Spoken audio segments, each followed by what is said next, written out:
కాంగ్రెస్ అంటేనే అబద్దాల పార్టీ అని వారి పాలన రివర్స్ గేర్ లా ఉంది అని మాజీ మంత్రి హరీష్ రావు మండిపడ్డారు. బీఆర్ఎస్ పార్లమెంట్ అభ్యర్థి వెంకటరామరెడ్డి తరఫున తూప్రాన్ లో రోడ్ షోలో పాల్గొని కార్నర్ మీటింగ్ లో మాట్లాడారు.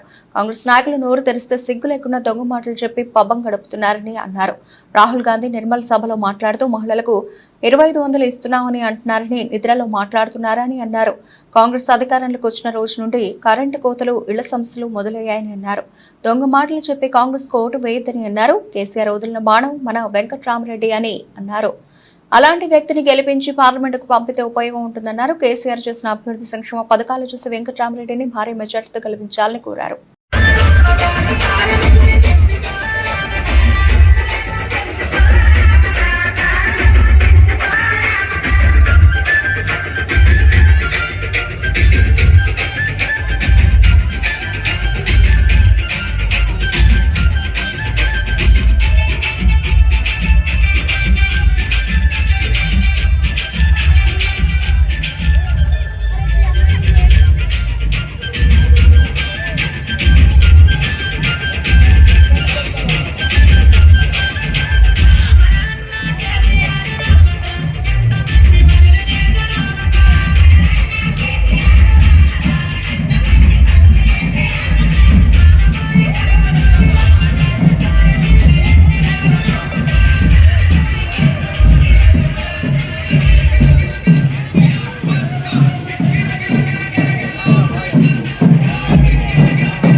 ఇవాళ పార్లమెంట్ ఎలక్షన్ వచ్చింది.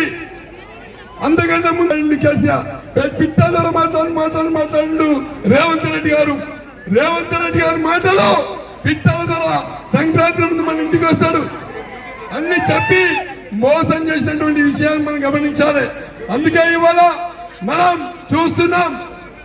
చూశారు 5 నెలల కాంగ్రెస్ వాళ్ళ పాలన చూశారు.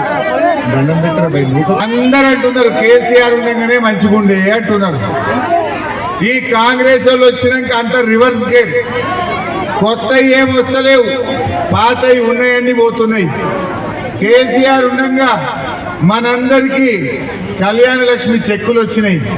కాంగ్రెస్ వచ్చినాక ఇలా చెక్కులు వచ్చుడు బంద్ అయింది. దవాఖాన పోతే కేసీఆర్ కిట్ ఇచ్చి కాన్పు చేసి తల్లిని పిల్లను ఇంటికాడ దించుదురు. కాంగ్రెస్ వాళ్ళు వచ్చినాక కేసీఆర్ కిట్ బంద్ అయింది. బాయి కాడ కేసీఆర్ ఉండగా 24 గంటల కరెంట్ వస్తుండే. కాంగ్రెస్ వాళ్ళు వచ్చినాక కాలిపోయే మోటార్లు, దొంగరాత్రి కరెంటు మోపోయింది. మళ్ళా కేసీఆర్ ఉండగా మంచి నీళ్లకు తిప్పలు లేకుండా ఈ తూప్రాన్ లో ప్రతిరోజు ఎన్ని నీళ్లు కావాలంటే అన్ని నీళ్లు నెలలలో వచ్చు.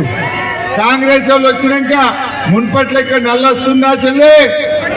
మున్పటి లెక్క నీళ్లు వస్తున్నాయా? నీళ్లు రావు.